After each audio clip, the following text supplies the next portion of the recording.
Bonjour à tous et à toutes. Merci d'être là.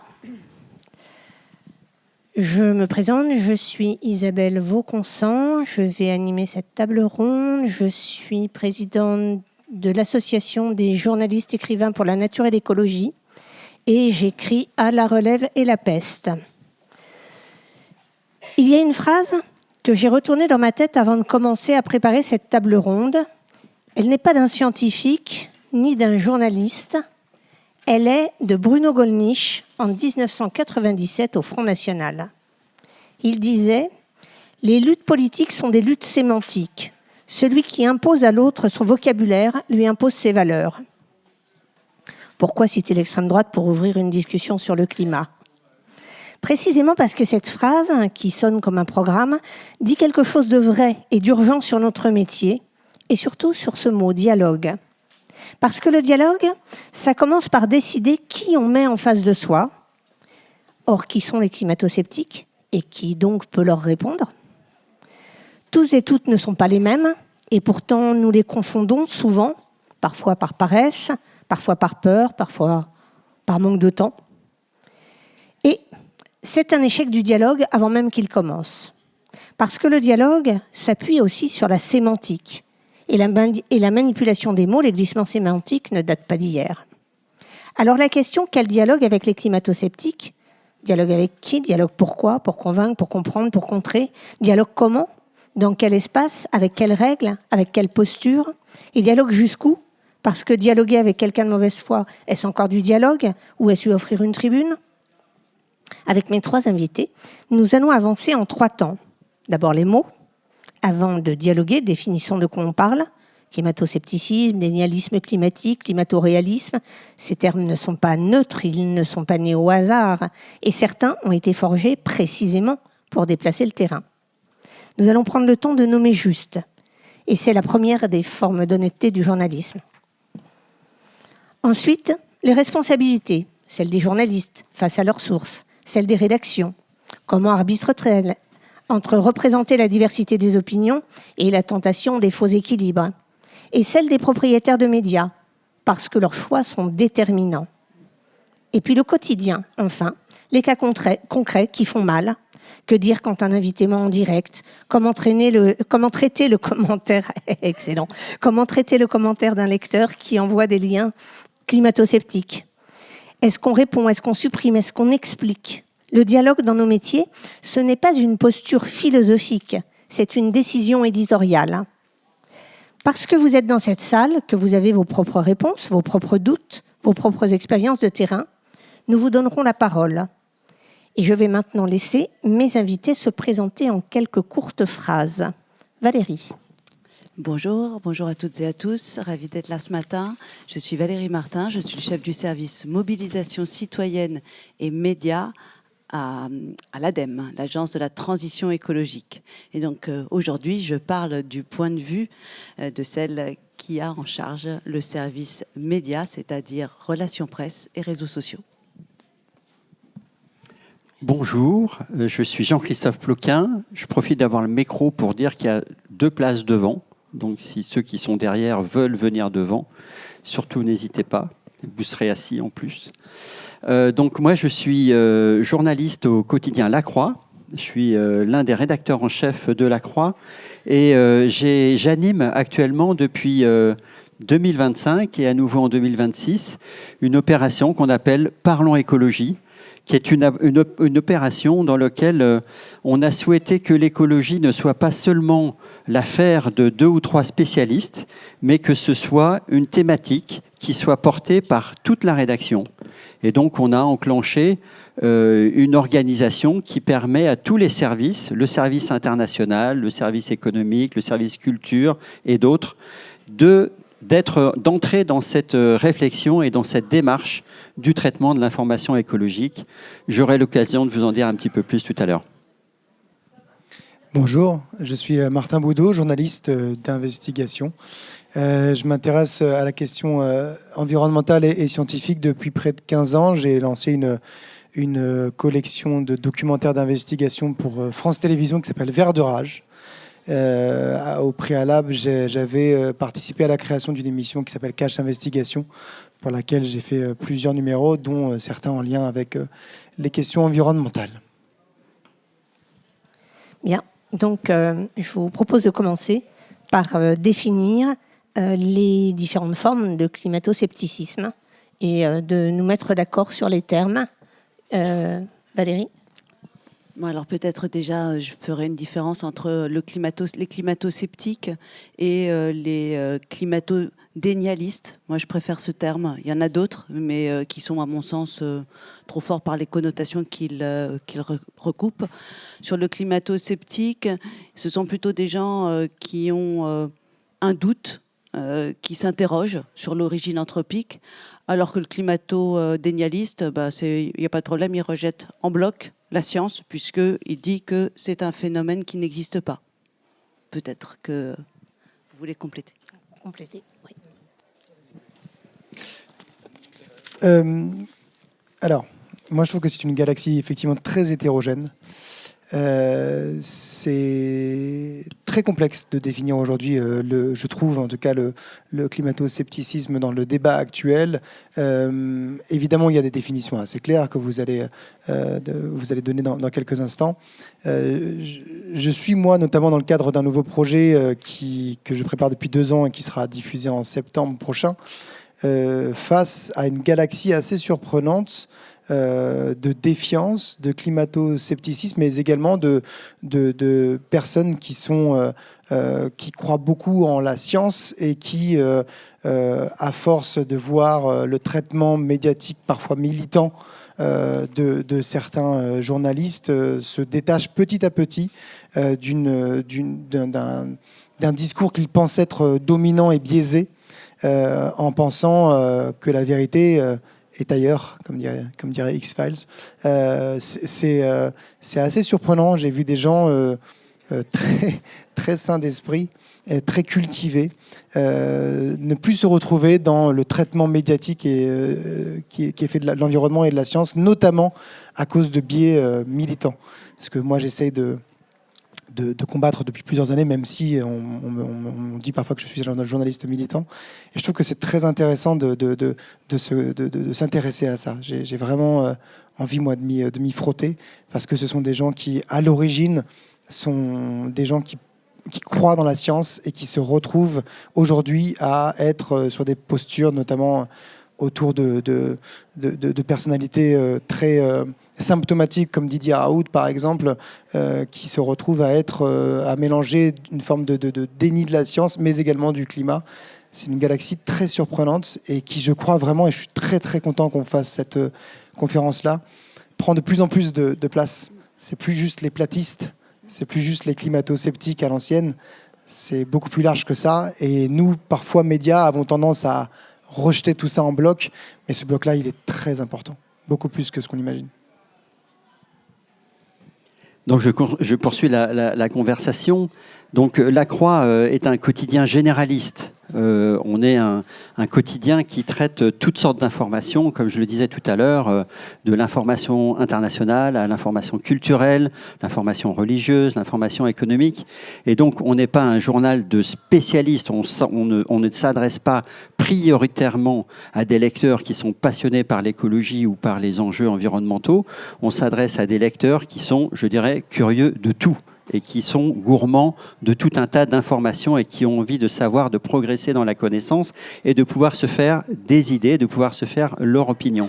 Et donc, finalement, des climato-sceptiques, nous, on n'en a pas tant que ça, finalement, parmi nos lecteurs. Alors, on sait qu'on en a. Je vous donne juste un exemple.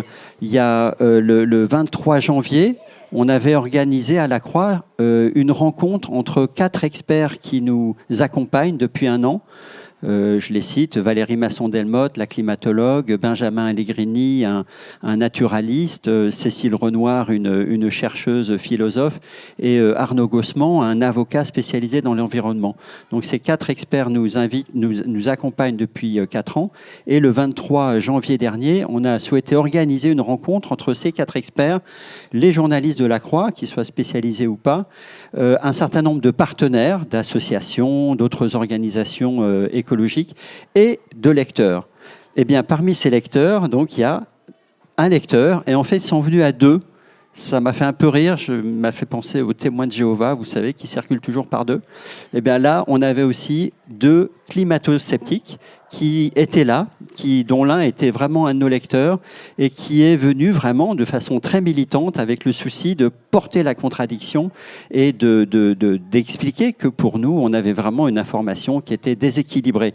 Et voilà, donc l'expérience qu'on a, nous, de nos lecteurs eurosceptiques, ce qui se révèle un peu comme ça, c'est les reproches qu'ils nous font, c'est vous n'êtes pas assez équilibré, finalement il n'y a pas d'urgence par rapport au climat, calmez-vous, tout va bien. Il faudrait que vous soyez positif. Dès que vous parlez climat, écologie, biodiversité, vous êtes négatif. Mais non, regardez les bonnes nouvelles et arrêtez de nous bassiner avec les mauvaises nouvelles. Donc voilà, il y a tout un discours qui se développe comme ça, qui va évidemment s'adosser à des réseaux. Il y a un réseau climato-sceptique qui s'appelle Clintel, qui est le Climate Intelligence Foundation, qui sert de point d'appui à beaucoup de gens qui vont chercher des arguments climato-sceptiques. Et voilà, donc certains de nos lecteurs sont à la fois irrigués par ces réseaux et puis en même temps acceptent la confrontation qu'ils peuvent avoir dans la croix. Et c'est donc, pour revenir là-dessus, c'est important pour nous d'engager. Voilà, de les engager, même si on sait qu'on n'est pas d'accord là-dessus, il faut les amener à réfléchir avec nous. Alors, au-delà des rencontres de chacun, est-ce qu'on a quelques chiffres ? Quand on invite l'ADEME, il y a toujours des chiffres. Il y en a qui nous connaissent. Alors, je vous ai apporté les résultats et c'est pour ça que ça complète bien ce que vous venez de dire tous les deux. En fait, je vous ai apporté les résultats du dernier baromètre des représentations sociales du changement climatique fait par l'ADEME et qui a été publié en novembre 2005. Sur ce graphique, ce que vous pouvez voir, donc ça fait la 26e année que ce baromètre existe. Ce qui est intéressant, c'est la tendance. C'est pas de regarder l'année X ou pas, etc. Donc, pour ceux qui ne sauraient pas bien voir, le orange, c'est la ligne sur l'écologie. Le vert, c'est l'immigration. Je vous le dis parce qu'il y a un code couleur qui ne va pas nécessairement de soi tout de suite. Donc, ce que vous pouvez voir, c'est que, en fait, on se rend compte que l'environnement, la transition écologique, on met alternativement ces 2 thématiques parce que je suppose qu'on reviendra un petit peu plus tard sur la question de la sémantique parce que les mots ont un sens et les mots n'impriment pas de la même façon dans l'esprit des gens. Donc on voit que la question de l'environnement, de la transition écologique, de l'emploi, de la santé sont présents parmi les priorités des Français. Ils sont présents, en gros, il y en a quand même 8 Français sur 10. Mais on voit bien que depuis 2021-22, on a eu une très forte poussée de l'importance de la question du pouvoir d'achat, avec la question de la hausse des prix. Et puis, cette année, on voit que les déficits publics, la dette est remontée à un niveau extrêmement important. Ça ne veut pas dire que la question de l'environnement, de l'écologie, de la transition écologique n'est pas présente dans l'esprit des gens. Ça veut dire qu'au moment où vous êtes interrogé, il y a un ensemble de phénomènes qui sont des phénomènes importants pour vous et qui sont conjoncturels et que vous avez envie, besoin d'exprimer. Donc je pense déjà que ce graphique-là est très important. D'ailleurs, vous voyez bien la question de l'emploi. Elle était majoritaire entre, on va dire, 2013 et 2015. Aujourd'hui, elle se retrouve au même niveau que la transition écologique et la santé publique. Et on ne peut pas dire que la question de l'emploi aurait disparu de l'agenda des priorités des gens. Dans la question environnement et transition écologique, vous vous en doutez, parmi ceux qui déclarent comme étant une priorité, le plus important, c'est à peu près à hauteur de 49-50%, c'est la question du changement climatique. Et on arrive en dessous, à 33% à peu près, à la question de la biodiversité. La question des pollutions est présente bien plus tard. Ensuite, par rapport à ce qui nous intéresse aujourd'hui, quels sont à peu près les chiffres que l'on peut dire ? Donc, il y a un changement climatique et il est dû à l'activité humaine. Il est à 61%. C'est un chiffre qui est stable, en gros, par rapport à l'année dernière. Voilà, donc, on peut quand même, grosso modo, dire que la société française, dans sa majorité, n'est pas climato-sceptique. Après, il faut regarder les nuances, et c'est ce que disait Martin aussi. Il y a des nuances extrêmement fortes entre ceux qui pensent que il y a actuellement un changement climatique dû à un phénomène naturel comme la Terre en a toujours connu.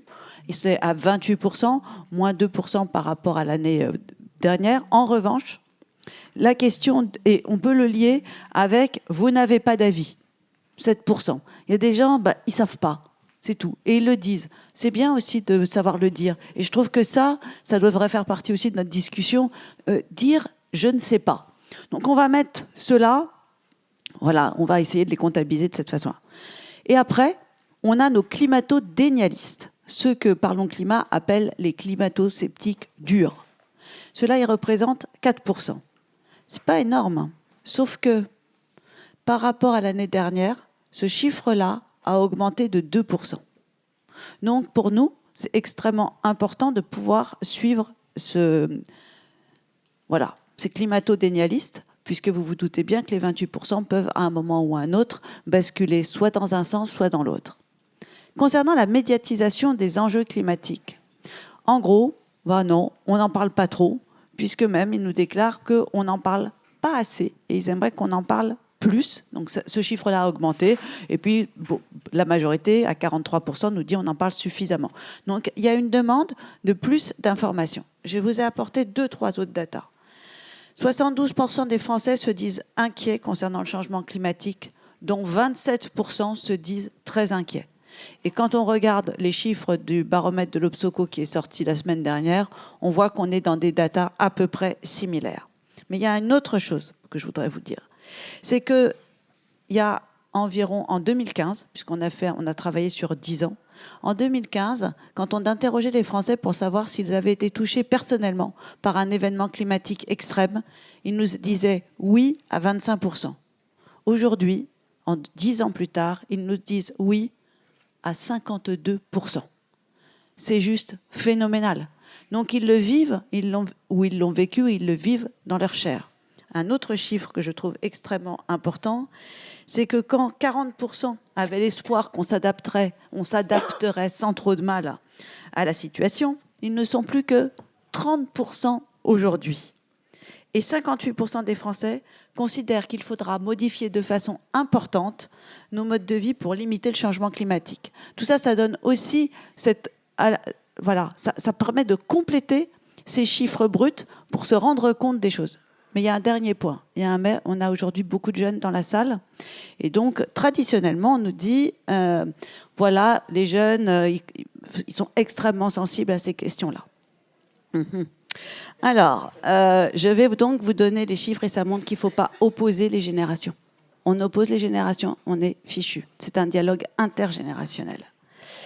Seuls 41% des jeunes considèrent qu'il y a actuellement un changement climatique qui est dû à l'activité humaine, versus 61%. Je dis ça, je dis rien.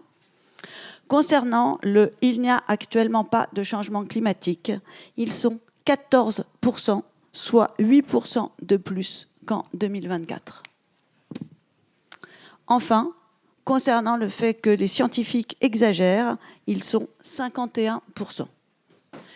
Je trouve que ces chiffres sont très importants puisqu'ils montrent qu'il y a un climato-scepticisme qui peut s'installer et qui est certainement dû à la question des réseaux sociaux et à des modes d'information. Mais il y a aussi une défiance envers la science, et c'est ce que disait Martin tout à l'heure. C'est franchement inquiétant de voir tout ça. Voilà, c'était peut-être les quelques chiffres que j'avais envie de partager avec vous pour démarrer la discussion. Bien. Et pour faire écho à ça, le dernier chiffre de Quota Climat sur l'information environnementale pendant les municipales, c'est 2,3% du temps d'antenne, un peu plus présent dans la presse papier, mais pas beaucoup. Voilà. Donc, dialoguer, comment ? Et quelle est la posture du journaliste dans le dialogue et quelle est sa responsabilité ? Quels critères pour accepter ou refuser un débat contradictoire avec un climato-sceptique? Sur quoi vous fondez-vous pour inviter à dialoguer?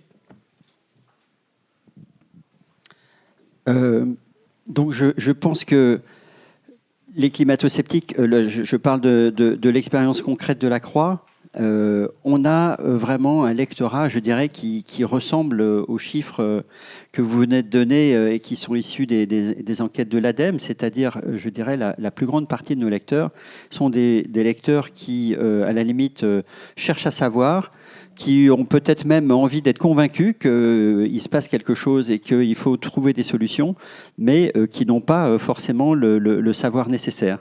Et puis, il y a des gens, des catégories de lecteurs qu'on identifie.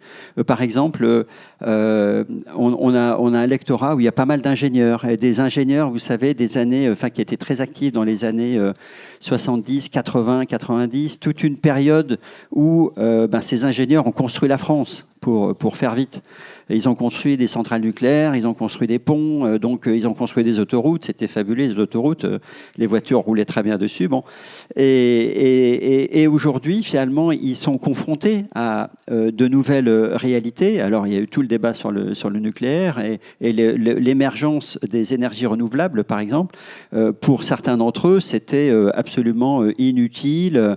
Il y avait le nucléaire qui faisait le job et tout allait très bien. Donc, et donc, évidemment, des questions très concrètes. Nos lecteurs sont aussi, évidemment, des Français et des Françaises qui vivent la réalité concrète des jours. Et donc, est-ce que je change ma voiture? Est-ce que je change ma chaudière? Et donc, c'est toutes ces questions-là qui sont soulevées par eux. Donc, les climato-sceptiques, finalement, c'est une petite minorité dans notre lectorat. Et quand on les rencontre, il y a deux attitudes. Il y a d'abord, je dirais, la première question, c'est quel est votre rapport à la science?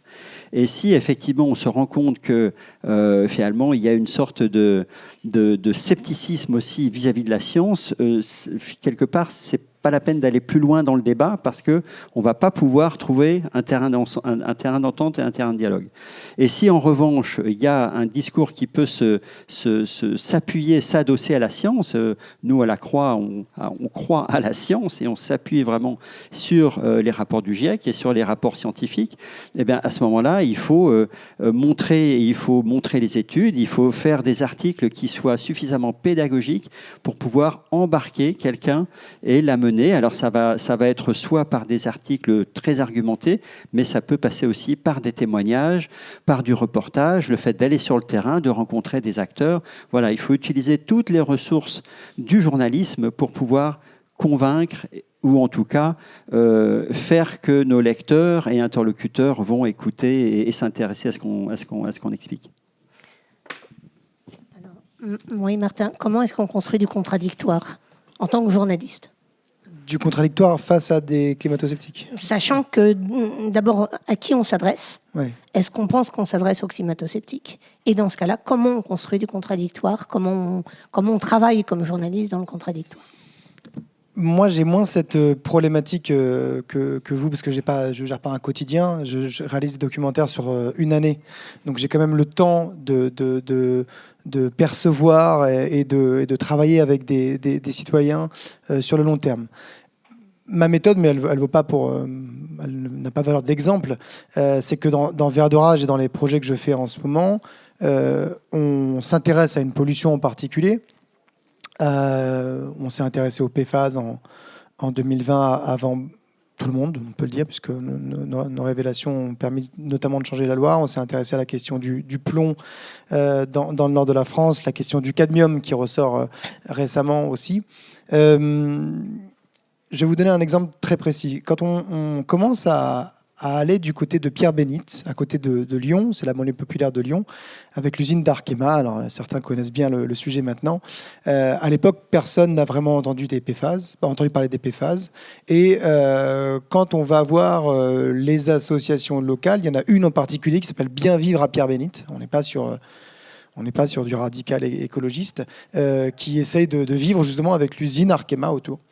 Il y a un monsieur qui s'appelle Thierry Mounib qui gère l'association, et quand je vais le voir, lui, il ne croit pas vraiment à la pollution, il ne croit pas vraiment que ça existe. Il a voté Alain Madelin toute sa vie. Alors, je ne sais pas si les plus jeunes d'entre vous connaissent pas forcément, mais on est vraiment très très loin d'une écologie radicale.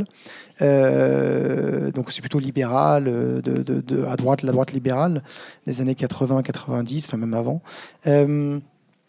Et je lui dis, bah voilà, moi je vais faire des prélèvements, je vais analyser le sol, je vais analyser l'eau, je vais analyser l'air, je vais analyser le lait maternel des femmes qui ont leur premier enfant entre 0 et 3 mois du côté de Pierre-Bénite. Ça va nous prendre 1 an et demi. On va travailler avec un laboratoire néerlandais, parce qu'à l'époque, aucun laboratoire français nous disait être capable d'analyser les PFAS. On est en 2020, c'était il y a à peine 6 ans. Vous imaginez le chemin parcouru depuis.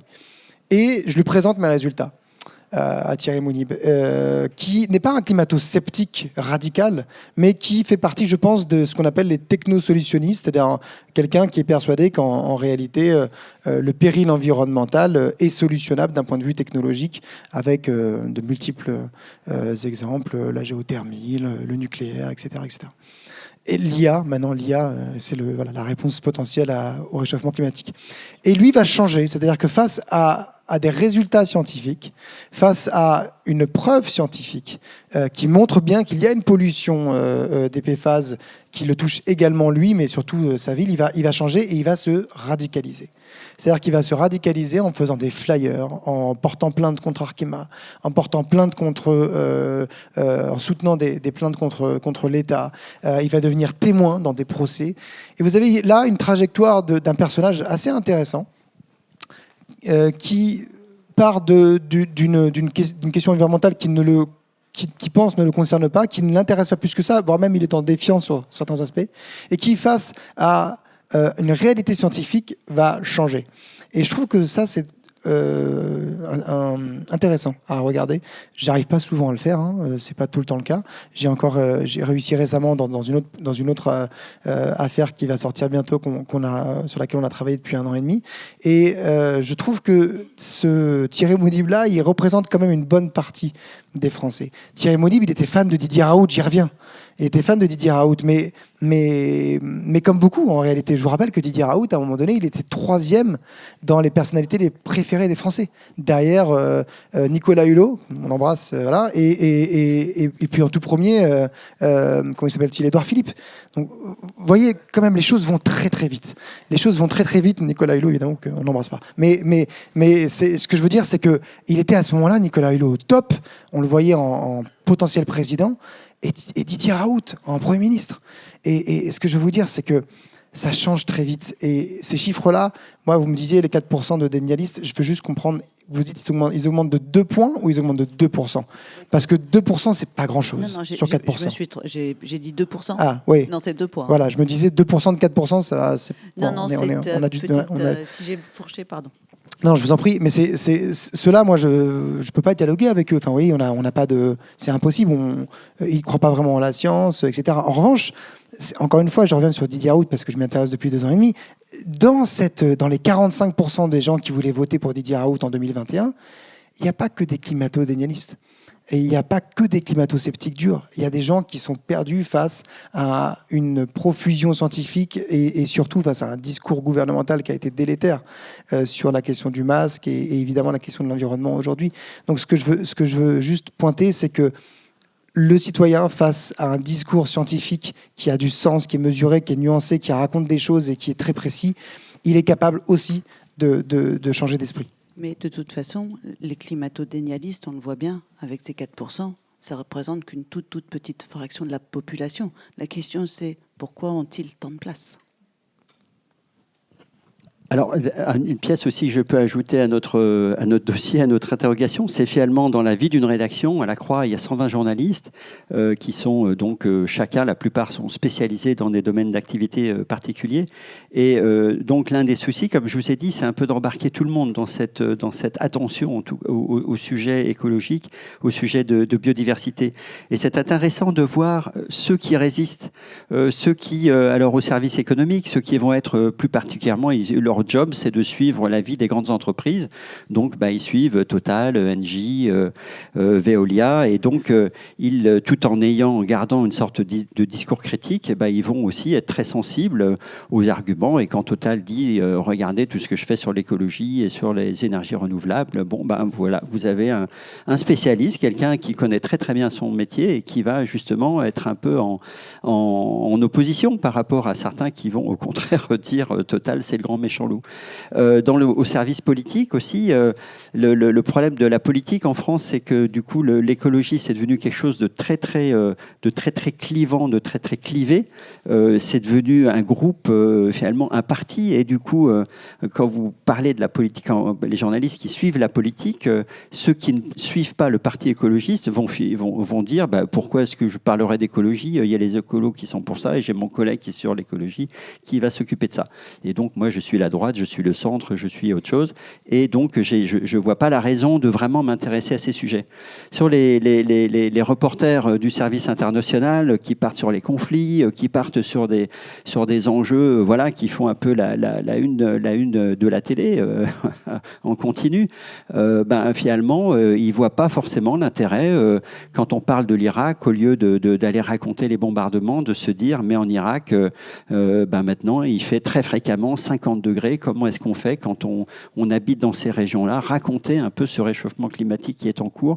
Donc, voilà, c'est dans la vie d'une rédaction aussi. C'est pas du climato-scepticisme, mais c'est juste...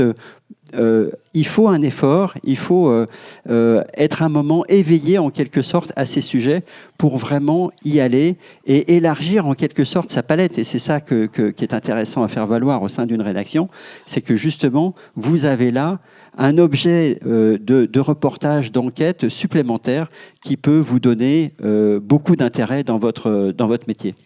Mais en fait, ce que vous venez de dire, moi, ça m'intéresse pas mal parce que vous dites l'écologie. Oui, c'est vrai. Aujourd'hui, on pense écologie égale écologiste. Je rappelle quand même que l'écologie, c'est une science. À partir du moment où on réduit ça à un parti politique, c'est là où ça commence à poser problème parce que je n'aime pas l'écologie parce que je n'aime pas les écologistes. Alors, t'aimes pas la science. Et en fait, c'est ça, moi, qui me pose problème. C'est le premier point. Le deuxième point, c'est je voudrais rappeler les chiffres de Lomé. On a Célia qui est là, de Expertise Climat, et donc Lomé, c'est un observatoire des médias sur l'écologie qui regroupe énormément comment ça s'appelle, d'organisations qui se sont unies. Donc on a plus Expertise Climat, plus de climat dans les médias, Quota Climat, Data for Good, Science Feedback, etc. Et qu'est-ce qu'il démontre? Il montre qu'aujourd'hui, dans le traitement médiatique de l'écologie, tu en as seulement 5% dans les médias audiovisuels qui font du traitement médiatique de l'écologie et 6% dans les médias de la presse écrite. Mais ce qu'il y a d'intéressant, c'est qu'il y en a près de 8-9%, je parle sous le contrôle de Célia, qui aujourd'hui, en PQN, traitent de ces questions-là, donc en presse quotidienne nationale, ce que je trouve très intéressant. Ils ne sont que 4,6% à peu près en PQR. Donc, c'est intéressant de regarder ces chiffres-là. Et puis, il y a un autre chiffre, moi, qui m'intéresse, c'est de me poser la question, mais est-ce qu'on ne s'est pas trompé dans la façon dont on traite du sujet? Est-ce qu'on n'en a pas fait quelque chose qui, aujourd'hui, on le voit dans le traitement médiatique, qui est focusé sur quoi? Sur les événements climatiques extrêmes. Et hier, il faisait beau. Ça n'a pas raté. Qu'est-ce qu'on nous a montré? Des gens qui étaient à la plage. Mais c'était obligatoire. Alors, à la fin, pour équilibrer, on leur a fait dire à la dame qui parlait, bon, alors on était sur ce service public. Non, mais c'est quand même fou ce qui se passe. Mais au départ, on voit des gens qui s'amusent, qui sont contents, qui sont heureux. On le comprend. Mais en même temps, ce traitement médiatique-là, il est délétère. Deuxième point, ce qui veut dire qu'en règle générale, tout ce qui va être lié à d'autres informations, comme notamment les causes et également les solutions, elles sont minimisées. Je ne vous parle même pas de la façon dont la biodiversité est traitée. Et dernier point que je voudrais vous montrer, c'est ça. On ne peut pas dire que le World Economic Forum, ce soit une bande d'ONG enragées écolo. Hein. Mais quand vous regardez ce graphique-là, donc c'est le chiffre 2025, je pense que c'est celui-là qui vient de sortir, à court terme, regardez bien, à 2 ans, la mésinformation et la désinformation, c'est le risque numéro 1 qui est identifié. Mais regardez, en vert, vous avez les 2 points liés au climat et à la pollution. Et regardez bien à long terme, ce sont dans 5 cas sur 10, ce sont les craintes, les risques globaux majeurs identifiés. Donc, même à ce niveau-là, on voit bien comment aujourd'hui, il y a de très fortes inquiétudes sur mésinformation, et des informations, la question de l'IA, mais aussi et surtout la question des conditions extrêmes et de la pollution qui reste à un niveau très élevé dans ce type de choses. Donc voilà, je pense que c'est pour ça que je dis attention aussi à la façon dont on en parle et dont on traite le sujet. Alors, j'aimerais maintenant qu'on aborde justement et qu'on définisse ce que c'est que la mésinformation ou la désinformation. Parce que d'un côté, la mésinformation, c'est quand l'information est incomplète, simplificatrice au point qu'elle devient éventuellement pour partie fausse, ou traitée sous un angle tellement réduit qu'elle ne permet pas de comprendre la complexité des sujets. Or, l'ensemble des sujets qu'on a à traiter, ce sont des sujets de grande complexité. Et on est régulièrement, comme journaliste, confronté à des demandes d'équilibre des articles, et on vous dit, voilà, on va faire venir un scientifique, et puis en face, on va mettre un climato-sceptique. Parce qu'il faut bien un équilibre dans l'information. Mais c'est un faux équilibre, hein. Nous allons être d'accord, et ceci contribue très probablement à la confusion générale. J'aimerais que mes intervenants m'en disent quelque chose. Alors, je vais pouvoir répondre, mais un peu à côté. Je suis désolé parce que je ne m'occupe pas de. J'ai jamais fait d'infos, de news. Donc, je vais pouvoir. Oui, j'ai une opinion, mais je suis pas très bon sur la programmation et sur l'info en continu, sur laquelle on met quand même beaucoup d'attention. Je vous rappelle, hein, CNews, c'est 300 000 personnes en France qui regardent à peu près. Faut remettre parfois les choses là où elles se situent. Dans les documentaires que je fais en replay, on est plutôt aux alentours de 900 ou 1,2 million. Cache Investigation, on est monté jusqu'à 3-4 millions de téléspectateurs et tu pourras parler de l'audience de la Croix. Cela dit, pour compléter, il n'y a pas que sur CNews qu'on a des problèmes de faux équilibres. Oui, bien sûr, mais les chaînes d'infos, elles prennent un peu pour tout le monde. Moi, les chaînes d'infos, je les considère avec le plus grand respect parce que je serais bien incapable de faire ça. Je les considère un peu aussi comme Equidia, c'est-à-dire qu'en fait, faut pas rester toute la journée sur les chaînes d'infos. En fait, vous venez voir ce qui se passe pendant 5-10 minutes, mais si vous restez là-dessus, je sais, ma grand-mère est en EHPAD et elle est sur les chaînes d'infos toute la journée, et Dieu sait que j'essaie de changer la chaîne, mais en fait, c'est super. Vous avez du suspense toute la journée, il y a toujours quelque chose qui se passe, c'est extraordinaire. En fait, pour tenir éveillé, c'est formidable, mais c'est pas bon pour la santé de rester toute la journée devant une chaîne d'infos. Vraiment, faut pas que ce soit n'importe laquelle. C'est pas bien pour votre cœur, la tachycardie, tout ça. Je veux juste revenir sur quelque chose. Vous allez me trouver un peu en boucle. Lors de la pandémie Covid, qui à plein d'aspects ressemble à la désinformation environnementale, vraiment, c'est très intéressant de regarder ça. La page de Didier Raoult, Facebook, elle avait jusqu'à 5 800 000 impressions. Ça veut dire qu'elle touchait jusqu'à 5 800 000 personnes par post. C'est plus que l'audience cumulée de toutes les chaînes d'infos, de la plupart des journaux de presse quotidienne nationale, qui ont des tirages, il faut le reconnaître, qui sont assez limités, même s'ils se retrouvent aujourd'hui sur Internet. Et donc, il ne faut pas du tout sous-estimer aussi les canaux de diffusion. On est avec un public qui est très jeune. Je pense qu'ici, alors peut-être que c'est un peu une déformation parce que vous êtes certains en école de journalisme, mais s'il y a 1% d'entre vous qui regardez les chaînes d'infos, c'est le bout du monde. Je pense que beaucoup s'alimentent aussi via les réseaux sociaux, via les réseaux classiques, et c'est normal. C'est une nouvelle façon. Si moi j'avais votre âge, je pense que je ferais la même chose. Donc je pense qu'il ne faut pas du tout sous-estimer le nivellement informationnel. C'est-à-dire qu'aujourd'hui, vous avez des gens qui sont capables de prendre la parole et de vous dire des bêtises totales avec un vrai vernis de vérité, et ils vont avoir la même véracité sur le papier que d'autres experts. Donc ça, je trouve que c'est très très important. Sur la question de la désinformation, aujourd'hui, moi j'observe un double mouvement qui est très délétère. D'abord, il y a un mouvement très clairement de l'extrême droite pour qui l'écologie est un frein, pour qui l'écologie est une passion d'extrême gauche, pour qui la question environnementale est forcément secondaire. Éventuellement, elle peut être liée à quelques intérêts agricoles bien français, mais il y a clairement vous le voyez du côté de l'extrême droite, un discours de plus en plus anti-écologique parce que c'est bien de taper sur la bien-pensance de gauche, etc. Alors même que moi, toutes les enquêtes que j'ai réalisées, elles se font souvent dans des bassins d'extrême droite.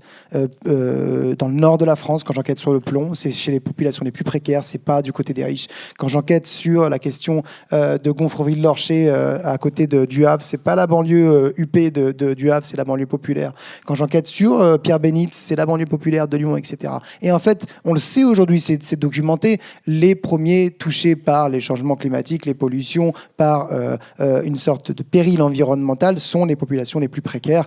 Il y a même aujourd'hui des scientifiques qui travaillent sur ce qu'on appelle la ségrégation environnementale, où vous avez des populations qui, parce qu'elles sont plus pauvres, vont en plus subir une injustice environnementale. Donc ça, c'est le premier mouvement, extrême droite, qui est, je pense, assez bien identifié, mais c'est toujours bien de le rappeler parce qu'il est puissant. Je vous rappelle qu'aujourd'hui, il y a 40% des Français qui votent pour l'extrême droite, à peu de choses près. Et puis, il y a un deuxième mouvement qui, je crois, doit nous interroger aussi. C'est-à-dire que très longtemps, la question environnementale a été traitée en France, et je m'inclus dedans, d'un point de vue militant. C'est-à-dire que les journalistes qui s'intéressaient aux questions écologiques étaient militants. Et parce qu'en fait, moi, quand j'ai commencé la question environnementale en 2011, ça intéressait pas grand monde. Quand j'allais au Maroc, en Chine, etc., et je disais que j'étais journaliste environnemental, j'avais les portes ouvertes, tout le monde s'en foutait un peu. C'était un peu le truc relégué en fin de page, en fin de journal, dont tout le monde se fichait un peu. Et donc, je crois qu'il y a un mouvement aussi sur lequel j'aimerais juste qu'on porte de l'attention. La question écologique, environnementale, aujourd'hui, doit être traitée avec la même neutralité que la question économique, que la question politique, que la question sportive. On doit s'intéresser à la question environnementale avec les mêmes réflexes journalistiques classiques de contradictoire, de recoupage des sources, etc. C'est pas parce qu'une association nous dit quelque chose qu'elle a raison. C'est pas parce qu'un industriel nous dit quelque chose qu'il a raison. Et c'est réussir à prendre ce pas de côté et vraiment de revenir à un journalisme très très pointu sur ces questions-là. Je crois qu'avec Vert de Rage, on a essayé de faire ça en se disant que quand on arrive quelque part, on a des militants qui nous disent tous les cancers de la région sont liés à cette usine, et l'usine qui nous dit on ne pollue absolument pas. Et nous, avec la science, on a tenté de faire une sorte de troisième voie, de chemin au milieu, en disant si, il y a vraiment une pollution, et non, c'est pas lié à tout. Vous avez en ce moment un truc qui est extraordinaire, c'est la pollution au cadmium. Moi, je la documente depuis 2019. Ça sort dans la presse de manière assez significative. Et c'est déjà suffisamment dingue comme pollution pour ne pas en rajouter. En fait, je vois des reprises de presse, je vois des unes de presse qui sont abusive par rapport à ce que dit l'ANSES et la conclusion qui est déjà alarmante, qui est déjà flippante. On n'a pas besoin d'en rajouter, en fait. Et ça, parfois, c'est quelque chose que je retrouve beaucoup sur les réseaux, dans les critiques et dans ce que je peux voir autour, c'est vous en faites trop. Vous êtes trop militant, vous êtes trop biaisé dans votre approche.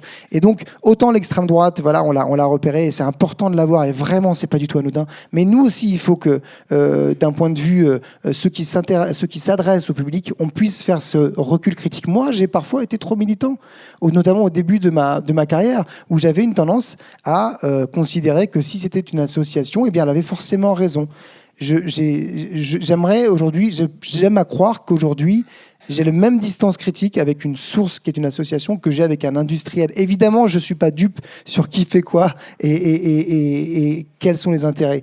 Mais je pense que vraiment, collectivement, en tant que journaliste, il faut vraiment qu'on ait ce travail-là de recul critique par rapport à ce domaine-là. Eh ben, je rebondis vraiment sur ce que tu dis. Je pense que l'un des enjeux par rapport à la critique qui peut être faite du traitement de l'écologie au sens large par rapport aux médias et par rapport à nous, à la Croix, l'une des critiques qu'on peut nous faire, c'est de simplifier. C'est de vouloir aller de vouloir faire une démonstration. Et de fait, souvent, en s'appuyant sur le travail d'associations qui sont très, très, très mobilisateurs, qui ont des discours très convaincants. Et en tant que journaliste, il faut qu'on garde la distance critique vis-à-vis de tous nos interlocuteurs, et y compris ce milieu associatif. Et l'enjeu aussi, il y a un enjeu de la complexité. et d'accepter que la science découvre en permanence à la fois de nouveaux risques, mais peut-être aussi remet en cause des vérités qui étaient posées il y a 10 ans.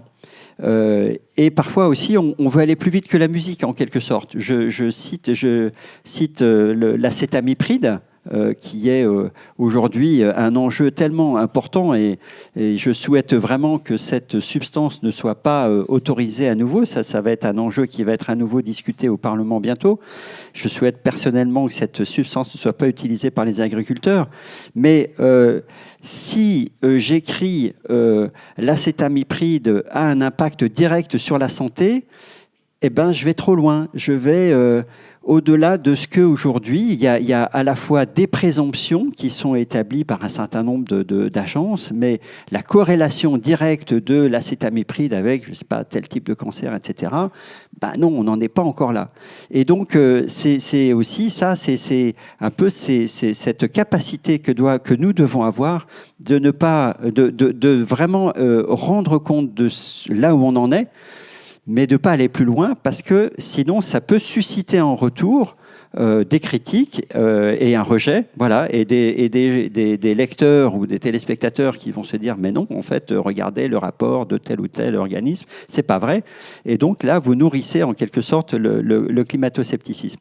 Et juste un point pour finir, moi, ce qui m'intéresse aussi aujourd'hui, c'est finalement, sans chercher à repérer absolument le climato-sceptique, il est ici ou il est là, mais c'est aussi l'impact finalement que le climato-scepticisme peut avoir sur aujourd'hui les politiques et les débats politiques. Et donc là, on est vraiment, c'est très étonnant, il y a vraiment une coïncidence assez frappante entre le sommet qui se déroule en ce moment à Lyon, donc One Health, une santé, donc toute la découverte un peu, ou la découverte pour des médias généralistes, mais pour les spécialistes, c'est déjà le cas depuis longtemps, mais en tout cas du lien entre santé et environnement, entre santé et donc aussi les usages de pesticides et autres qui sont faits notamment. Et puis vous aurez à partir de demain, à nouveau, au Conseil des ministres, un projet de loi sur l'urgence agricole, dans lequel certains vont vouloir à nouveau réintroduire des pesticides et des produits dangereux et lever des obstacles par rapport autour des points d'eau, etc. Donc on est vraiment aujourd'hui dans ce double temps, en matière politique, mais aussi diplomatique, mais aussi dans les milieux économiques, où à la fois certains avancent et la science nous permet d'avancer vers une prise de conscience, et en même temps où il y a finalement le climato-scepticisme, sans s'afficher ouvertement, hein, la FNSEA ne se dit pas climato-sceptique, simplement elle va mettre en avant d'autres objectifs. Elle va dire plutôt que le principe de précaution, il faut privilégier l'innovation, voilà, des nouveaux les OGM, de nouveaux engrais. Elle va mettre en avant le progrès agro-industriel qui va permettre à la France de redevenir une puissance exportatrice agricole. Donc voilà, le climato-scepticisme, finalement, parfois il avance masqué, ou en tout cas, il va servir d'arrière-plan pour des enjeux politiques extrêmement concrets. Moi, ce que j'aime bien, c'est que vous avez prononcé tout à l'heure le terme de nouveau récit.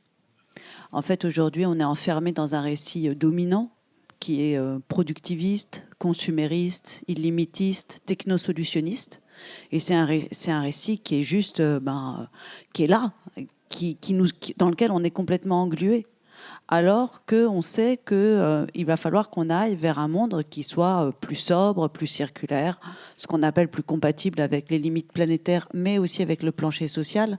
Vous l'avez dit tout à l'heure, la question de la transition juste, elle est indispensable, parce que ce que nous disent les gens, c'est que moi, je veux bien agir à condition que tout le monde prenne sa part de façon juste et équilibrée. Donc ça, c'est important de le rappeler.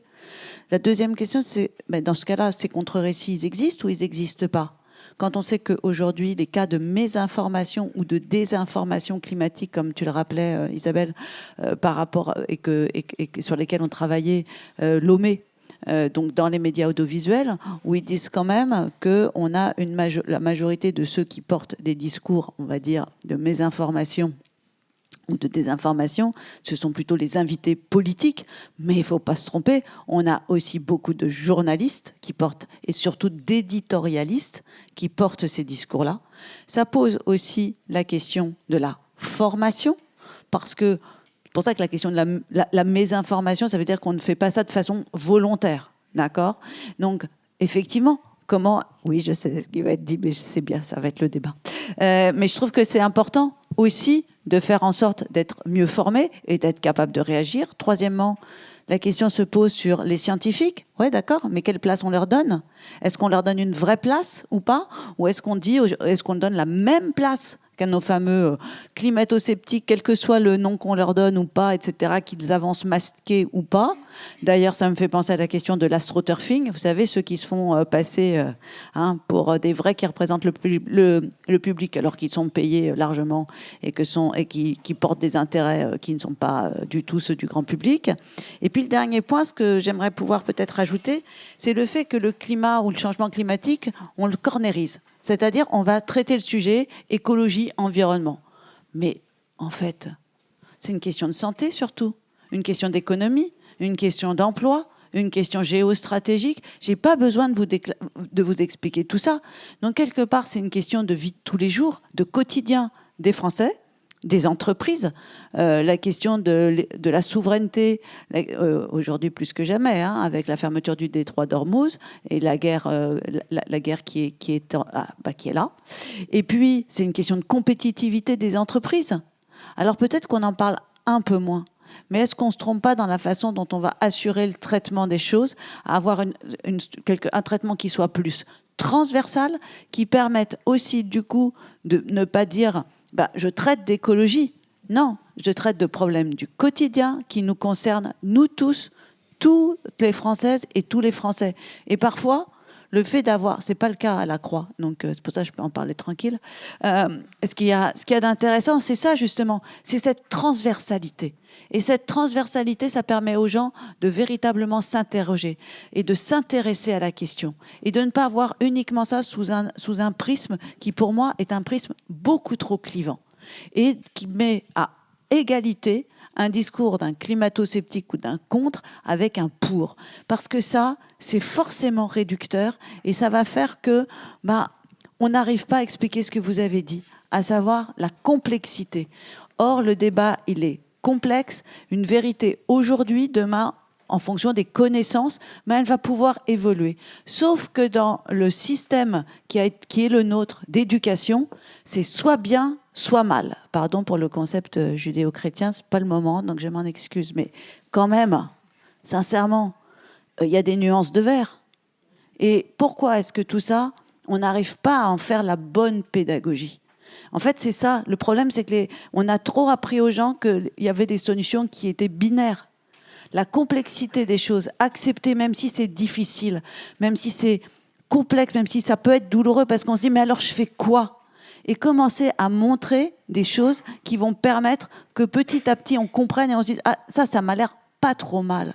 Voilà, et peut-être qu'ensuite, ça nous permet d'aller nous ouvrir aux questions. C'est peut-être comme ça que je compléterai ce que vous avez dit. Mais je crois qu'il y a Martin qui veut... Oui, si tu me laisses 2 minutes. Je voudrais compléter en disant que la complexité, on dit il y a des choses qui sont vraies aujourd'hui et qui ne sont pas vraies demain, mais il y a des choses qui ne sont pas vraies aujourd'hui et qui ne sont pas vraies tout court. C'est-à-dire qu'il faut penser, quand j'ai entendu il y a quelques jours une chronique sur une radio publique sur la voiture électrique, nous disant je ne comprends pas pourquoi les Français ne se sont pas préparés, que la France n'a pas acheté suffisamment de voitures électriques et pourquoi on a encore autant de thermiques. On voit bien avec ce qu'il arrive dans le détroit d'Ormuz que c'est une catastrophe. Mais quand on dit ça, on fait de la mésinformation. Parce que la bonne information, c'est quand même de dire qu'il faut moins de voitures, parce que de toute façon, on ne remplacera pas les voitures thermiques par des voitures électriques dans la même quantité, parce qu'on n'est pas sûr de pouvoir construire des voitures électriques en grande quantité, parce qu'on aura peut-être plus d'eau, et puis assez de métaux, et puis assez de puces, et puis assez de rien pour le construire, et que donc, non, ça n'est pas une information juste que de dire « Ah, on aurait dû se préoccuper de ça avant ». Voilà. C'est pas une information juste, quand même. C'est pas une information fausse, c'est une information non pas juste. Pas complète. Ouais. Et après, il y a la question de la façon dont une certaine partie des gens qui n'ont pas accès à autre chose en termes de mobilité peuvent se déplacer.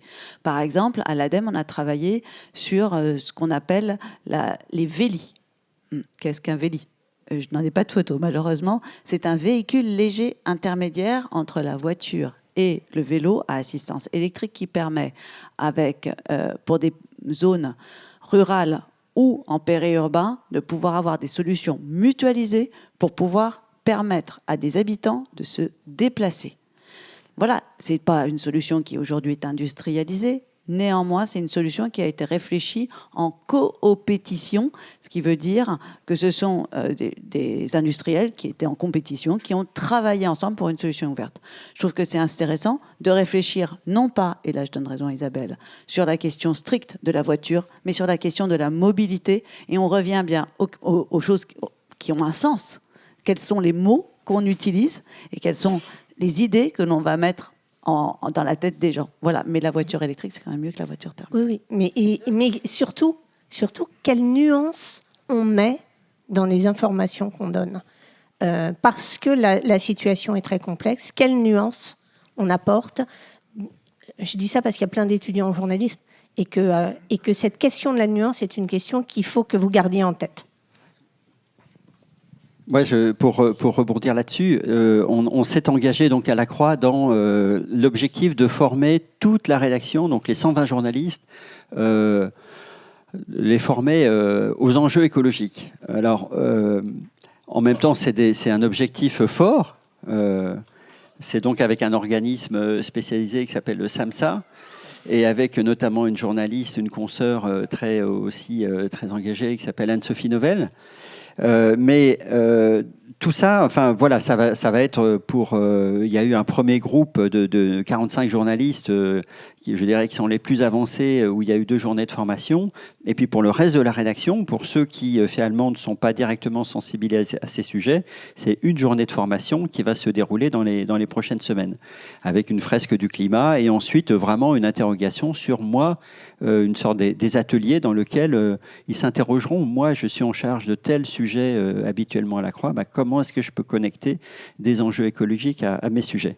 Mais donc, c'est comme ça aussi que finalement, cette sensibilité et cette recherche ensuite de précision aussi et de prendre en compte ces grands enjeux se diffuseront au sein de la rédaction, encore une fois, pour que ce ne soit pas qu'une affaire de spécialistes. C'est l'un des grands enjeux. C'est-à-dire que, en fait, dans les médias généralistes, sur les télés, sur les radios, il y a toujours 2-3 spécialistes, et ensuite, les présentateurs sont des généralistes. C'est eux aussi qu'il faut, je dirais, former, ou en tout cas à qui il faut donner des clés de compréhension. On a aussi décidé de créer un lexique propre à la Croix, donc qui va permettre d'avoir en permanence, je sais pas, une liste de 100, 120, 130 mots, expressions, pour savoir exactement quand il faut les utiliser. Et ce sera évidemment quelque chose qui sera enrichi en permanence. Pour aussi le débat, on en a parlé, donc on a des espaces qu'on appelle avifs, et dans lesquels on ne fait pas appel à des climato-sceptiques, on ne demande pas l'avis du climato-sceptique, mais par contre, on va ouvrir l'espace de débat à des gens qui vont peut-être parfois avoir un discours critique. Alors évidemment, par rapport aux écologistes, ça c'est facile, au Parti écologiste, c'est facile d'en trouver, mais aussi de façon sur d'autres, par exemple, on va ouvrir le débat sur la voiture thermique, et il faut que ce soit un débat nourri. Et puis enfin, une autre façon qu'on a d'agir, j'en ai parlé tout à l'heure, c'est d'embarquer nos lecteurs sur un certain nombre d'activités.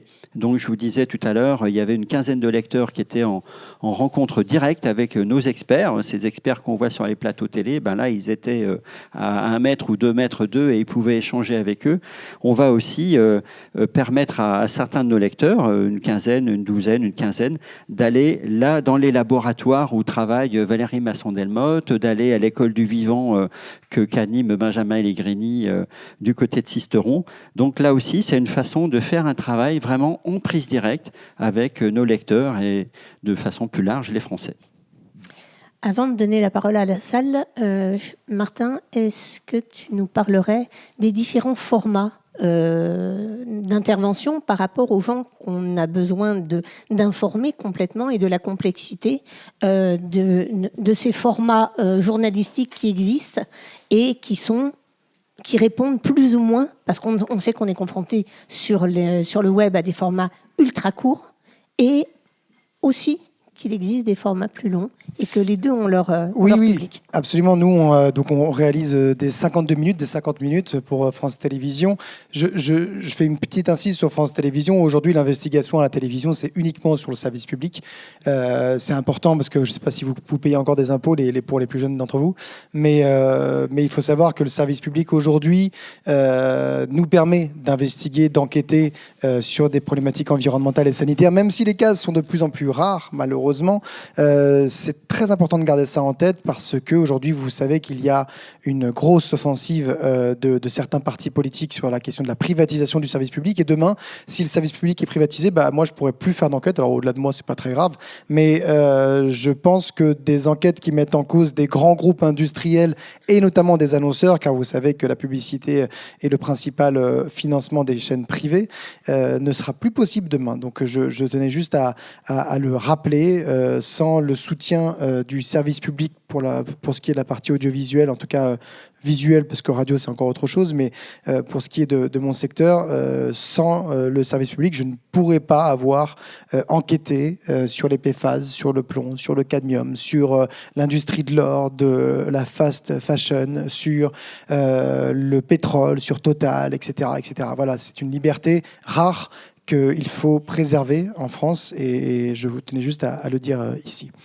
Sur la question des formats, nous on fait donc des 45 minutes, parfois des 52 minutes et puis on fait évidemment aussi des versions plus courtes. Alors moi je ne suis pas Hugo Clément, vous avez compris, je ne suis pas très bon sur les réseaux, je ne mets pas ma vie personnelle, ça ne m'intéresse pas trop, mais je trouve que lui par exemple a réussi à parler, alors on parlait de militantisme, on va laisser ça de côté une seconde parce que c'est pas forcément le bon exemple là-dessus, mais je trouve qu'il a réussi à parler à une partie de la population que moi j'arrive pas forcément à toucher et que je trouve que ça a le mérite d'être intéressant. Je trouve aussi que ces formats-là, il faut qu'ils se développent davantage. C'est tout à fait complémentaire. On a des extraits de Vers de rage ou des extraits, même quand je bossais à Cache Investigation, qui font bien plus de millions de vues que des extraits. C'est quand même 2 minutes, 2 minutes 30, c'est pas non plus des trucs de 15 secondes. Qui sont beaucoup plus vus que mes documentaires dans leur ensemble. Vous avez aujourd'hui, peut-être vous le savez, France Télévisions a pris un virage totalement numérique en disant que c'était le numérique first. Quand on prend un virage numérique, a priori on parle anglais. Donc c'est numérique first. Et ça c'est très intéressant parce que déjà il était temps et surtout ça correspond aux usages de la consommation en audience. Il y a une chute spectaculaire ces 9 derniers mois de ce qu'on appelle le linéaire, c'est-à-dire ce soir à 21h, rendez-vous pour voir telle ou telle série, tel ou tel documentaire. C'est une chute spectaculaire qui s'est accélérée de manière profonde et qui évidemment interroge sur la question des moyens qui vont être alloués puisqu'il y a de moins en moins d'annonceurs mais en revanche, il y a un basculement qui se fait vers le numérique. Donc ça, c'est très important et je pense qu'il faut continuer à aller chercher ces lecteurs-là. France Télévisions s'adresse à tout le monde, à gauche comme à droite. C'est aussi particulier. La Croix, évidemment, vous vous adressez à tout le monde, mais vous êtes censé avoir une éditoriale, enfin vous avez des éditos qui sont un peu plus marqués parfois, et grand bien vous en fasse. Libération a une certaine... Voilà. France Télévisions est censée être vraiment à l'adresse de tout le monde, et ça, c'est vraiment ce qu'on nous demande de plus en plus. Et vous savez quoi, moi, ça me va. Ça me va de me dire que je parle à peu près à tout le monde, du mec qui votait Alain Madelin jusqu'à certaines associations environnementales comme la FNE. Je trouve ça très intéressant, c'est un challenge assez incroyable. Et je reviens juste sur 2 termes. Vulgarisation. En journalisme, on dit souvent qu'on doit vulgariser. Alors c'est un terme qui est pas très beau, qui est souvent péjoratif dans le vocabulaire français. C'est absolument magnifique, la vulgarisation. C'est superbe. La vulgarisation scientifique, c'est l'excellence de la vulgarisation à mes yeux. J'ai jamais eu autant de difficultés à expliquer des problématiques sanitaires, d'écart type, de définition de très complexes qu'en science. Je trouve que quand vous arrivez à être vulgarisateur scientifique, Bon, après, vous pouvez à peu près tout faire. Je trouve que c'est important de garder ça. Ce terme-là, il faut l'embrasser. Il est très noble. Et la vulgarisation scientifique, c'est absolument magnifique. Donc, embrasser la science, embrasser la vulgarisation. La deuxième chose, c'est juste l'éditorialisation, les éditos. Je rêve d'un monde sans édito. Je rêve d'un monde sans édito. Ah, pardon, je sais que vous en avez dans tous les journaux. Mais alors, moi, ça me colle une angoisse. De voir des éditos sur des toutologues là, qui donnent leur avis sur absolument tout, qui souvent détruisent la crédibilité d'une chaîne et tout le travail qu'on a pu faire juste au détour d'une phrase. Alors je sais que c'est important d'éditorialiser, de commenter, etc. Mais regardez les plateaux télé, encore une fois, n'y passez pas la journée, peut-être 5 ou 10 minutes, vous verrez, il y a un système économique aujourd'hui qui est celui-ci. Ça coûte moins cher d'avoir des éditorialistes, ça coûte moins cher d'avoir des experts plutôt que d'avoir des journalistes sur le terrain. On le sait, c'est absolument profitable. Vous avez 3 types c'est souvent des hommes d'ailleurs, 3 types sur un plateau et puis vous faites 1 heure d'antenne. Moi, je mets 1 année et demie à faire 1 heure d'antenne. 1 année. Eux, ils arrivent, le matin, on leur a dit aujourd'hui c'est la Syrie et à midi, tu verras, c'est sur la science. Pas de problème, je gère les deux. Il y en a quelques-uns qui sont assez incroyables. Là, dans la galaxie Bolloré, au Point, au JDD, à Europe 1, des types, moi j'aimerais bien les avoir à des dîners, ils peuvent vous parler de tout. C'est extraordinaire. Vraiment, il faut les repérer parce que ça, soit c'est des génies, soit c'est des imposteurs. Et donc, je voulais juste terminer là-dessus. En tout cas, oui, sur la question des formats, ne pas vraiment lâcher. Alors voilà, il y a une vraie question à France Télévisions sur TikTok. TikTok, qui est l'une des premières sources d'information aujourd'hui d'une partie de la jeunesse. C'est compliqué TikTok. TikTok, c'est chinois. C'est pas parce que c'est chinois que c'est compliqué, mais en l'occurrence, ça prouve. Il y a une vraie question sur l'utilisation des données, sur les flux financiers. La question aussi évidemment aujourd'hui, il y a des études qui le montrent. Vous devenez un peu plus bête en regardant TikTok. Enfin, c'est vraiment des contenus qui sont de plus en plus idiots. Et je vous invite à regarder un documentaire sur France Télévisions que je n'ai pas du tout fait, pour lequel j'ai aucun conflit d'intérêt sur TikTok. Notamment, vous allez voir en quelques minutes comment une jeune femme se retrouve à avoir des contenus de plus en plus dépressifs, des contenus de plus en plus anxiogènes, voire sur des pensées suicidaires. Voilà, moi, TikTok, je sais pas quoi faire avec ça parce que je vois à quel point ça prend et je vois aussi quelle est la machine derrière et donc il y a des oui, j'ai pas la réponse. Donc peut-être que quelqu'un là dans la salle, s'il l'a, je suis preneur. Y a-t-il des questions dans la salle ?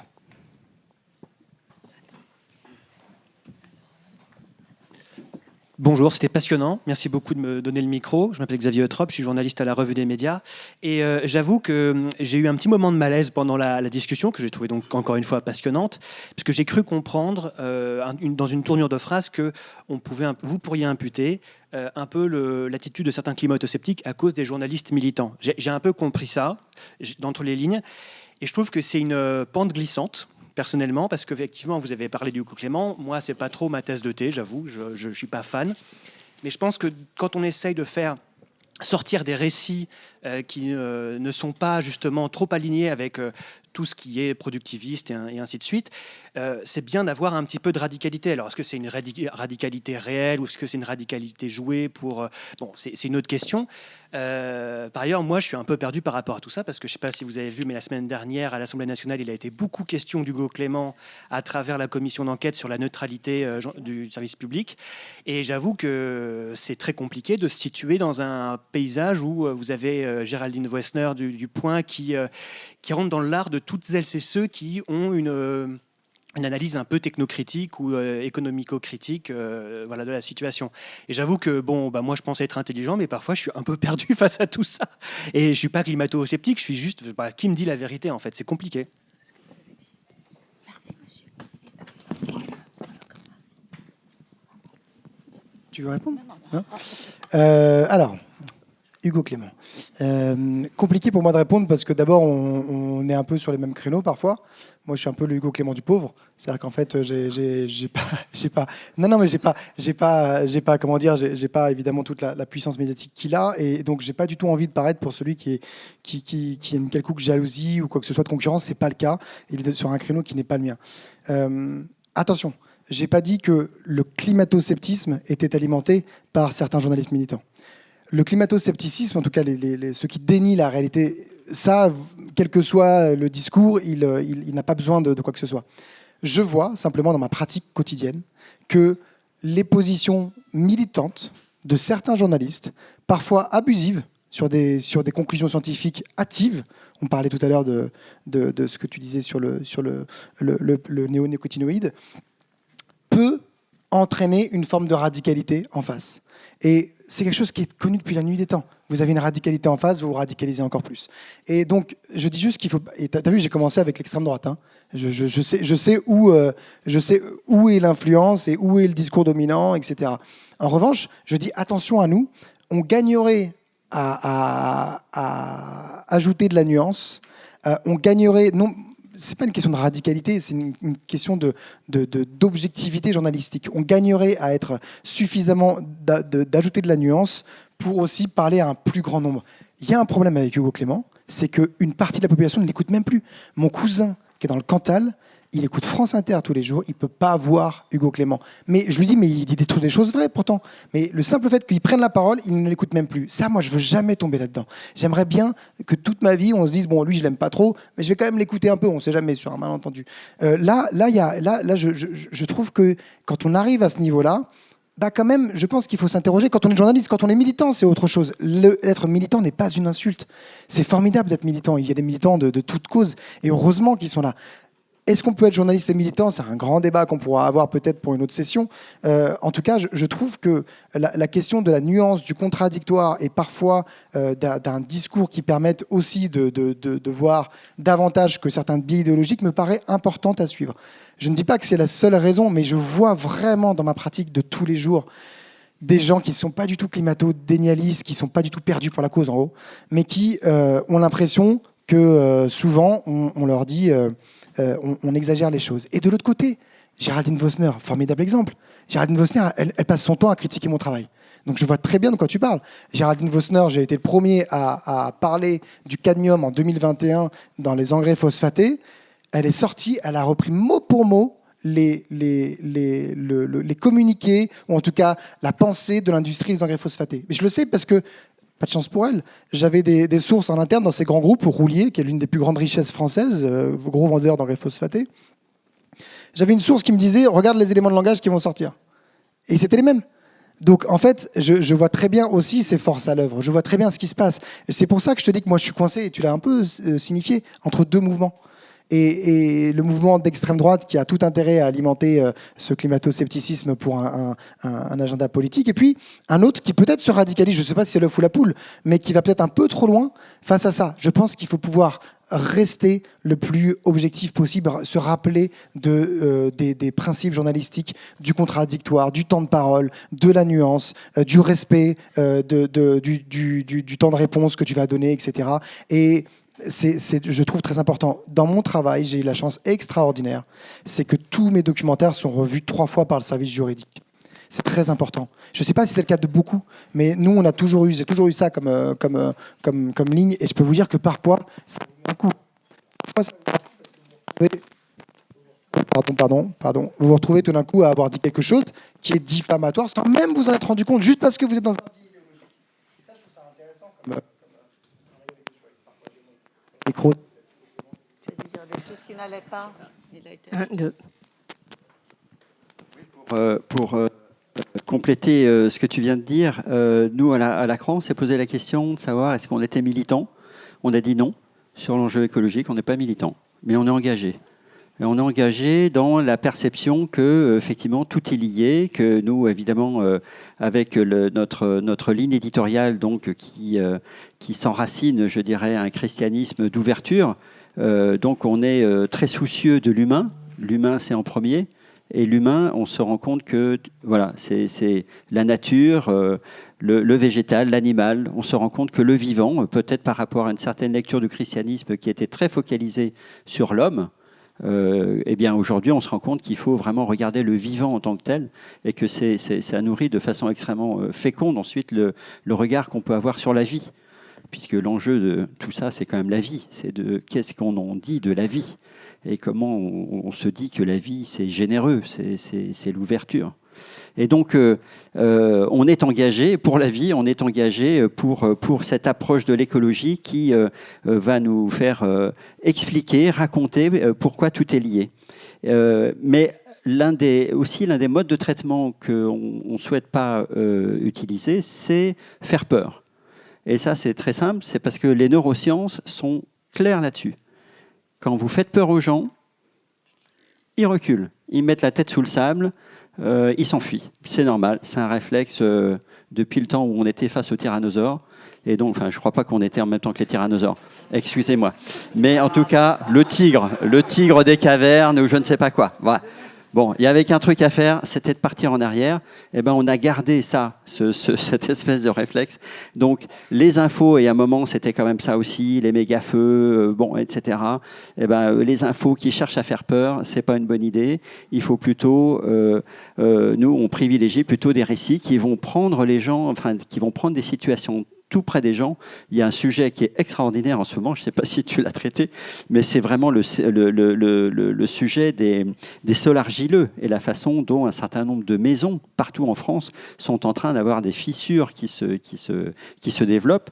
Et vous ne pouvez pas aller quasiment dans toute la région française aujourd'hui, vous allez trouver des gens qui vous parlent de ça et c'est très flippant parce qu'ils ne savent pas si au bout du bout, leur maison, ils vont devoir s'en séparer ou pas, si les assurances vont les aider ou pas. Et donc ça, c'est lié aux variations du climat. Donc, prendre ces récits, prendre les gens là où ils en sont et montrer qu'il y a des solutions, ça, le journalisme à impact, le journalisme de solution, on y croit beaucoup parce que ça permet vraiment de permettre la prise de conscience et de je ne sais pas, il ne s'agit pas de rassurer, mais de montrer que des solutions sont possibles. Oui, mais peut-être que sur les solutions, ce que je trouve intéressant, c'est aussi pas le solutionnisme BA. C'est-à-dire que si on tombe, si on évite comment je vais appeler ça, le catastrophisme, attention aussi, pour pouvoir continuer à être crédible, d'être dans l'analyse des solutions qui vont nous permettre de voir les points positifs, bien sûr, mais aussi les limites. C'est cet apprentissage-là aussi de la nuance qui me paraît extrêmement importante. Et l'autre point, peut-être, c'est la question de l'écoute. Comment est-ce que les journalistes écoutent ? Est-ce que c'est une écoute sincère, une écoute qui va permettre d'être constructive ? Est-ce que c'est une écoute, je ne sais pas lequel de vous deux a utilisé le mot respect de son interlocuteur ? Parce qu'il y a plein de raisons qui font qu'il est à telle ou telle position. Il faut regarder aussi la façon dont il envisage les choses. Est-ce que c'est parce qu'il a peur ? Est-ce que c'est parce qu'il est orienté ? Le fameux astroturfing, etc. Être en capacité d'analyser tout ça, je pense que c'est la vraie force des journalistes pour pouvoir justement remettre les débats à la bonne hauteur. On parlait tout à l'heure des temps longs. Parce que les gens aujourd'hui, et c'est le baromètre Lacroix, Verian, etc., qui disent, je crois, à 68%, c'est ça à peu près, on a envie d'avoir moins d'idéologie et beaucoup plus d'explications, de débats. Bref, nous balancez pas des solutions toutes faites sans nous avoir expliqué les choses. Et l'autre point, c'est, et ça c'est l'étude de Parlons Climat qui nous dit bien, j'ai envie que ce soit mes pairs qui m'expliquent les choses. Donc, ça veut dire faire parler des gens sur le terrain dans lesquels je peux m'identifier. Parce que sinon, ça devient, en gros, du dogme contre dogme. Ce n'est pas le terme militant que moi j'aurais employé. C'est dogme contre dogme. Or, si on fait ça, et c'est de ça dont on meurt aujourd'hui, il n'y a plus de débat. Et s'il n'y a plus de débat, il n'y a plus de démocratie. Et en fait, le problème, il est là, dans le sujet dont on est en train de traiter, c'est purement et simplement celui de la démocratie. Et c'est important que chacun soit véritablement porteur d'un certain nombre de messages, que l'on puisse discuter, que l'on puisse voir les points positifs, ceux sur lesquels il y a peut-être du débat et de la nuance à avoir, ceux sur lesquels ils sont radicalement faux.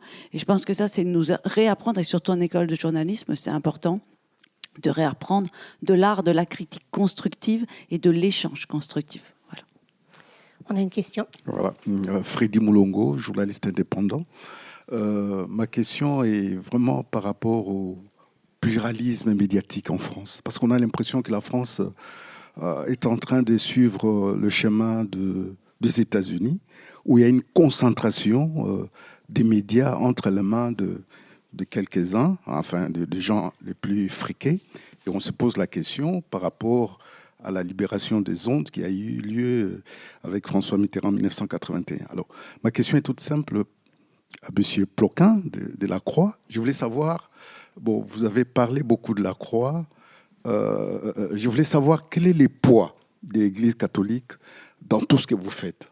Parce que ça peut influer aussi par rapport aux arguments que vous rédigez dans vos articles. Merci. Alors, sur le pluralisme, j'aurais tendance à ne pas être trop pessimiste sur le pluralisme de la presse en France. Je pense qu'il y a quand même une extrême diversité des médias et qu'on peut trouver des médias qui vraiment correspondent à la fois, vous apportent des informations, des angles d'analyse contradictoires. Vous pouvez vraiment vous faire votre opinion. Chacun a son opinion et heureusement, on est en démocratie. Mais vous pouvez vraiment trouver des médias qui vont votre réflexion, pas vous faire de la propagande. Enfin, vous pouvez éviter ceux qui sont plutôt dans la propagande. Mais en tout cas, voilà, je pense que l'offre est extrêmement variée. L'enjeu de la concentration est évidemment un enjeu très, très important. En ce qui concerne La Croix, donc La Croix, c'est un journal c'est un journal qui est indépendant de l'Église catholique et qui simplement qui a été créé il y a très longtemps, fin du 19e siècle, par des gens qui pensaient qu'il fallait qu'il y ait une voix enracinée un petit peu dans la pensée catholique pour parler du monde. Et aujourd'hui, cette voix, c'est celle la ligne éditoriale de La Croix. C'est donc un christianisme ouvert, c'est un intérêt à toutes les religions, c'est un intérêt à tout ce qui fait la vie de l'humanité aujourd'hui et qui le fait avec un regard. Alors, si on est sur l'écologie, on peut mentionner évidemment les deux grands textes du pape François, le pape précédent. Le pape François, donc, qui a écrit une encyclique qui s'appelle Laudato Si en 2015, au moment où la France organisait la COP à Paris.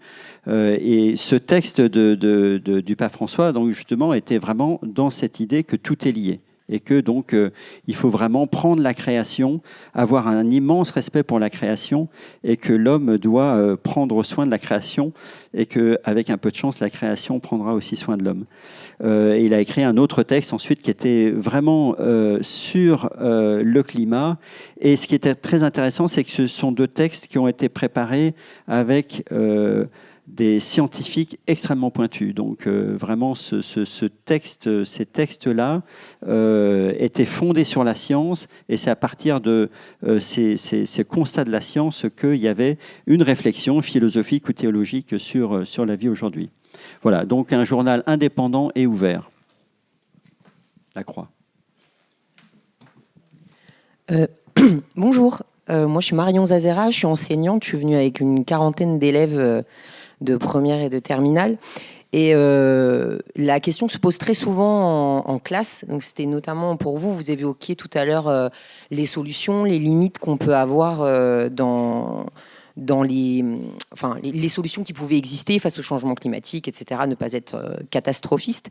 Et dernièrement, j'ai lu un article dans Le Monde, notamment sur l'utilisation du terme de décroissance, qui est très très peu utilisé dans les médias en général, qui fait assez peur, qui est même assez redouté. En fait, quand on n'utilise pas le terme de décroissance, ça va. Les gens adhèrent plutôt au projet. Puis dès que le mot est utilisé, il fait peur. Donc là, on a vraiment un recul dans les rédactions, dans les médias en général, voire même un encouragement à ne pas utiliser ce terme. Et en fait, ça fait partie des solutions qu'on peut introduire dans le débat. Enfin, en tout cas, voilà, qu'on y adhère ou pas. Sauf que c'est un mot qui me paraît extrêmement politisé. Donc la question en fait que moi je me pose, c'est que quand on connaît les intérêts par exemple des syndicats agricoles pour réintroduire des pesticides, ou quand on connaît la volonté des industriels avec l'obsolescence programmée, comment est-ce qu'on fait techniquement dans les médias pour être neutre en proposant véritablement des solutions, comme de débattre autour de certains mots qui nous demanderaient de changer l'intégralité de nos pratiques, de notre quotidien, et de rester dans ce débat démocratique. Voilà. Moi, je trouve que c'est une excellente question. C'est la question des mots et de la sémantique.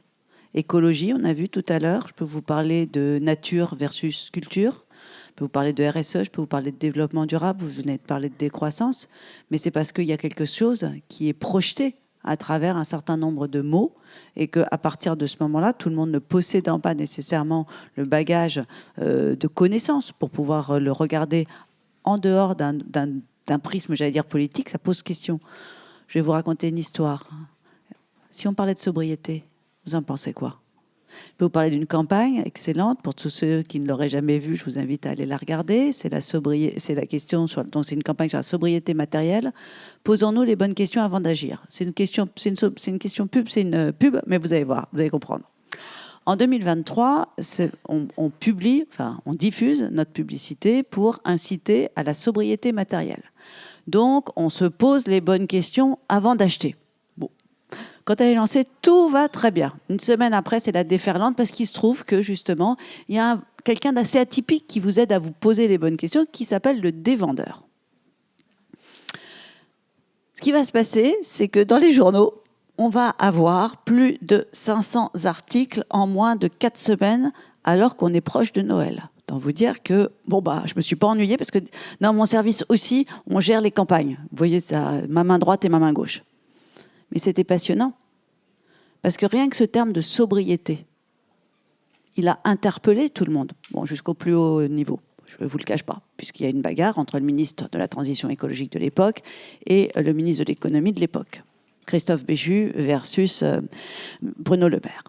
Et ce que je trouve intéressant, c'est qu'effectivement, il y a certains mots qui ont une capacité à porter des choses. Mais avec le terme de sobriété, nous, ce que l'on arrive à montrer, c'est que ce n'est pas parce qu'on n'est pas sobre qu'on n'arrive pas à être créateur de... C'est pas parce qu'on est sobre qu'on n'arrive pas à être créateur de valeur. Alors que dans décroissance, la question de la création de valeur semble disparaître. Parce que, par exemple, des solutions alternatives comme, par exemple, l'économie de la fonctionnalité et de la coopération, est-ce qu'il y en a qui connaissent ce terme ?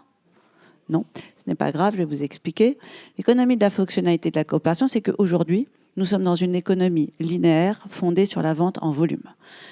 Je suis Michelin, vous êtes un transporteur, vous avez besoin de pneus, je vous en vends. Dans mon économie linéaire fondée sur la vente en volume, plus vous m'en achetez, plus je gagne de l'argent, forcément. Donc j'ai intérêt à ce que vous en achetiez très souvent. Donc après tout, mes pneus, selon comment ils sont, c'est pas très grave. Dans l'économie de l'usage, je ne vous vends plus des pneus, je vous vends des kilomètres parcourus. Ça change tout. Là, j'ai pas du tout intérêt à changer mes pneus tous les 4 matins. J'ai intérêt à les entretenir. J'ai intérêt à vous présenter un contrat de longue durée avec une garantie réparation, peut-être des cours d'éco-conduite, etc. Mais pour autant, cette solution-là, elle est créatrice de valeur. Pour tous ceux que ça intéresse, lundi dernier, pas lundi de Pâques, on a lancé un gros travail sur l'économie de la fonctionnalité de la coopération avec des résultats d'études. Mais je trouve ça fantastique. C'est-à-dire que là, brusquement, on voit qu'il y a des entreprises, et de tailles très différentes, qui rentrent dans ce dispositif-là. Et c'est pour ça que je dis les mots ont un sens. C'est-à-dire, qu'est-ce que ça va projeter chez vous ?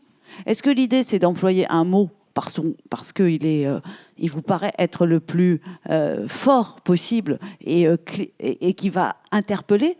Ou est-ce qu'il faut qu'il soit plus juste et qu'il puisse permettre de générer un mouvement ? Voilà, c'est peut-être comme ça que je répondrai, mais sans doute que vous avez d'autres réponses. On n'a plus vraiment le temps. On va prendre une dernière question et une dernière réponse en quelques mots.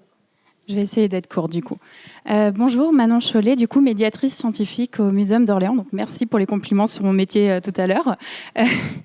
Moi, j'avais une question pour réussir à parler justement aux climato-sceptiques, à ceux qui doutent de la science. Est-ce qu'il ne faut pas revenir en fait sur comprendre comment est fait la science, comprendre que ce n'est pas une seule personne, ce n'est pas un Didier Raoult qui fait les résultats, mais toute une équipe, plusieurs années en fait d'équipes qui travaillent sur le sujet, qui arrivent à des résultats qui sont validés par plusieurs équipes internationales, même de scientifiques, et surtout comment vous, avec les contraintes des journalistes, vous réussissez peut-être à parler de ça et à faire comprendre pourquoi on peut avoir confiance.